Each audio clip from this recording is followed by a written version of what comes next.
그러므로 주께서 친히 징조를 너희에게 주실 것이라. 보라, 처녀가 잉태하여 아들을 낳을 것이요 그 이름을 임마누엘이라 하리라. 아멘.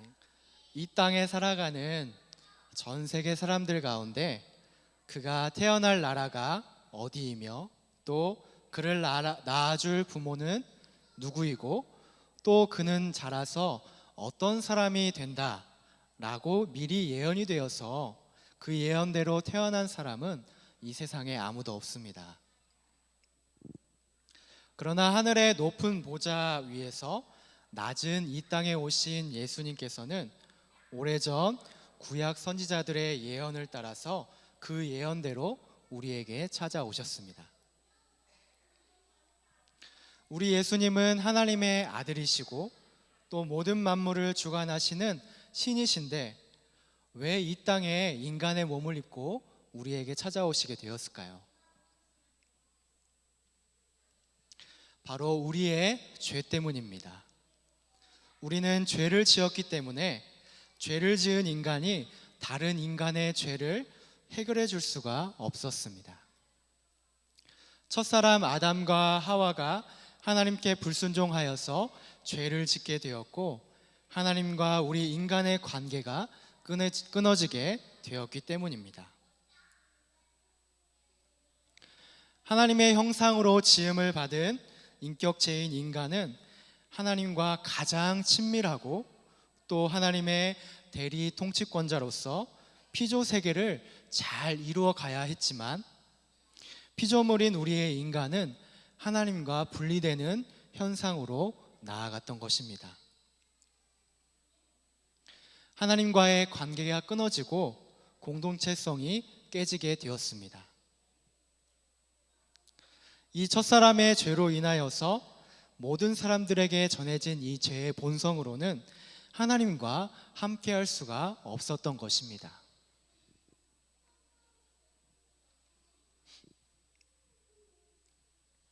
그러나 우리 하나님께서는 우리 인간과의 깨져버린 이 관계를 다시금 회복시키시기를 원하셨습니다.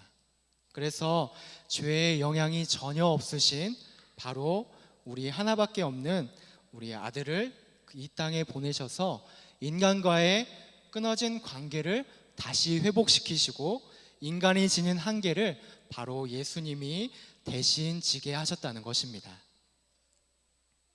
그래서 하나님의 사랑으로 아주 크고 원대한 계획을 이루어 가셨습니다. 그 계획이 바로 아들이신 예수님을 우리와 같은 사람의 몸으로 이 땅에 나게 하신 것입니다.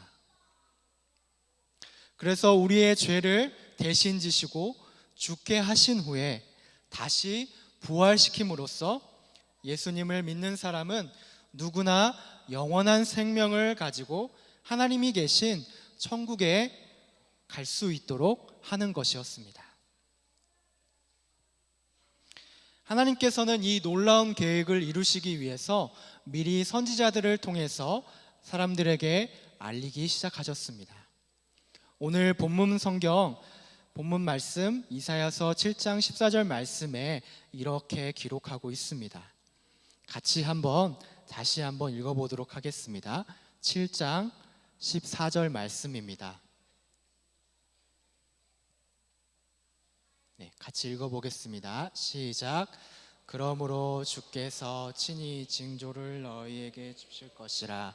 보라, 처녀가 잉태하여 아들을 낳을 것이요 그의 이름을 임마누엘이라 하리라. 하나님께서는 이사야 선지자를 통해서 예수님께서 처녀의 몸을 통해서 이 땅에 오실 것이라고 확실하고도 또 분명하게 말씀해 주셨습니다. 그로부터 수백 년이 지난 후에 그 예언은 마리아를 통해서 이루어지게 되었습니다. 아직 결혼하지 않은 처녀인 마리아에게 성령님께서는 예수님이 나실 것을 알려주셨고 그로 인하여서 임신을 하게 하셨습니다. 오래전 이사야 선지자의 예언한 대로 예수님께서는 임마누엘로 우리에게 찾아오셨습니다. 임마누엘의 뜻은 바로 하나님이 우리와 함께 계시다라는 뜻인데, 예수님께서 육체를 입고 오셔서 인간과 함께 살아가시고 또 가르쳐 주시고 또 우리를 치유하시고 죽음을 통해서 끊어져 버린 우리와의 관계를 다시금 사랑으로 치유하시고 회복해 주셨다는 것입니다. 피조물인 우리의 인간들은 하나님을 떠나서 재앙의 길로 나아갔지만, 하나님은 창조 시대 때부터 현 시대를 살아가는 오늘에 이르기까지 우리와 함께 하시길 원하시고 지금도 우리와 함께 하시길 원하신다는 사실입니다. 그렇기에 우리가 하나님과 함께 하지 않을 때에는 재앙의 결과이지만, 하나님과 함께 할 때에는 승리와 기쁨을 누리게 된다는 사실입니다. 구약 성경의 또 다른 선지자인 미가라는 선지자는 이렇게 예언을 하였습니다. 미가서 5장 2절을 보면, 베들레헴 에브라다야, 너는 유다 족속 중에 작을지라도 이스라엘을 다스릴 자가 내게서 내게로 나올 것이라. 그의 근본은 상고의 영원에 있느니라 라고 말씀하고 있습니다. 이것은 예수님께서 어디에서 태어나게 되실 것인지를 말씀하신 것입니다.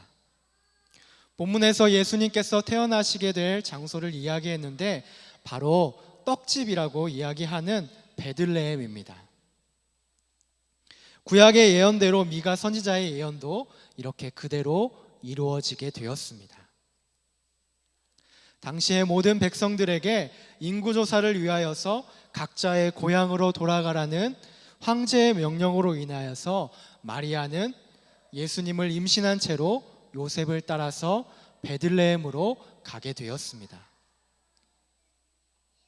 요셉과 마리아는 베들레헴에서 묵을 곳을 찾지 못하고 말들이 있는 마곡간에서 우리 예수님을 낳게 되었습니다. 이렇게 예수님이 베들레헴에서 태어나시게 될 것이라고 하는 예언도 이렇게 예언을 통해서 이루어지게 되었습니다. 또한 예수님의 육신의 아버지인 요셉은 다윗 왕의 후손이었습니다. 이사야 선지자는 예수님께서 다윗 왕의 후손으로 태어나게 되실 것이라고 예언을 했는데, 이건 역시도 이렇게 그대로 이루어지게 되었다는 사실입니다. 하나님께서는 이렇게 오랜 시간 동안 인류에게 하나님의 말씀을 중심으로 메시아가 누구를 통해서 또 어디에서 어떤 가문에서 태어나게 되실 것이라는 것을 성경을 통해서 구체적으로 알려주셨습니다. 역사 속에 이루어진 이 선지자들의 모든 예언들은 우리가 믿는 예수님만이 하나님으로부터 오신 참된 메시아이심을 확실히 깨닫게 해 주었습니다.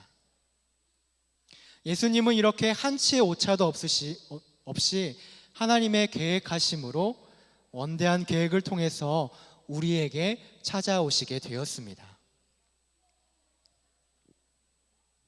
정말 첫사람 아담으로 인하여서 깨어져 버린 우리의 관계였지만, 하나님께서는 이렇게 심판의 대상이었던 어둠의 관계를 뚫고 회복과 기쁨의 대상으로 우리에게 약속을 주시고 우리에게 예배하심 가운데 말씀해 주시고 함께해 주셨다는 사실입니다. 우리가 이렇게 성경을 이해하고 또 바라보면 성경에 있는 모든 기록들이 바로 메시아이신 예수님을 증거하고 있다는 것을 발견할 수가 있습니다. 성경의 증거대로 예수님은 하나님께서 직접 보내신 분이시고 또 가장 낮고 천한 이 마국간이라는 곳을 택하셔서 우리에게 찾아오셨습니다. 우리는 성경을 통하여서 예수님은 곧 하나님이시며 우리 예수님만이 우리를 구원하실 수 있는 분이라는 것을 오늘 말씀을 통해서 깨닫게 됩니다. 우리는 심판에 놓여서 죽을 수밖에 없었던 존재였습니다. 하나님과의 관계가 깨져버린 어둠에 놓인 인간이었습니다. 그러나 우리는 오늘 이 어둠에서 빛으로 회복시키시는 하나님의 구체적인 계획을 성경을 통해서 알게 되었습니다. 하나님의 형상을 회복하기 위한 독생자의 귀한 탄생의 소식을 우리가 알게 되었습니다. 우리는 성탄절을 맞이하는 의미를 다시금 생각해 보았으면 좋겠습니다. 성탄절은 예수님께서 예언대로 이 땅에 오신 것을 우리가 감사하고 또 기뻐하면서 기억하여 기념하는 날이면서도 동시에 하나님과의 관계가 회복되는 전환점을 맞는 아주 중요한 의미를 가지고 있습니다. 그렇기에 우리는 성탄절을 아무 의미 없이 보내서는 안 되겠습니다. 어두움을 빛으로 밝히신 예수님의 탄생을 기뻐 맞이해야 될 것입니다. 또한 우리의 어두움을 그리스도의 빛으로 밝히는 날이 되기를 원합니다.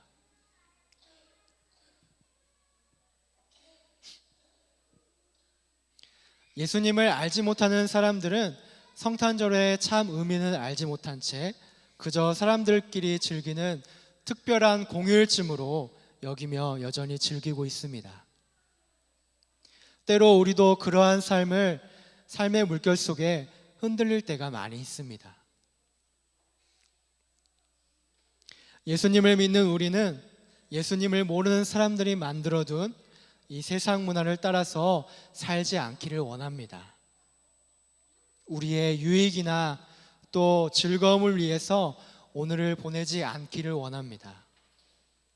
우리는 우리를 구원하시기 위해서 오신 예수님의 나심을 감사하면서 이 기쁜 소식을 우리가 알리고 또 전파하는 데 오늘을 보낼 수 있기를 바랍니다. 그래서 어두움 가운데 살았던 우리를 빛으로 인도하신 우리 하나님께 감사함으로 드려질 수 있는 오늘의 예배가 되어지기를 소망합니다. 우리를 구원하시기 위하여서 사랑으로 그 아들을 보내신 하나님의 은혜를 깊이 생각하기를 원합니다. 아직도 이 소식을 알지 못하여서 어둠 가운데 놓인 많은 영혼들이 주변에 있습니다. 우리 주변의 이웃들에게 또 예수님의 나심을 전하고 또 위로하여 주고 예수님이 우리의 어두움을 밝힐 참 빛이심을 전하는 우리 복된 성탄절이 되기를 바랍니다.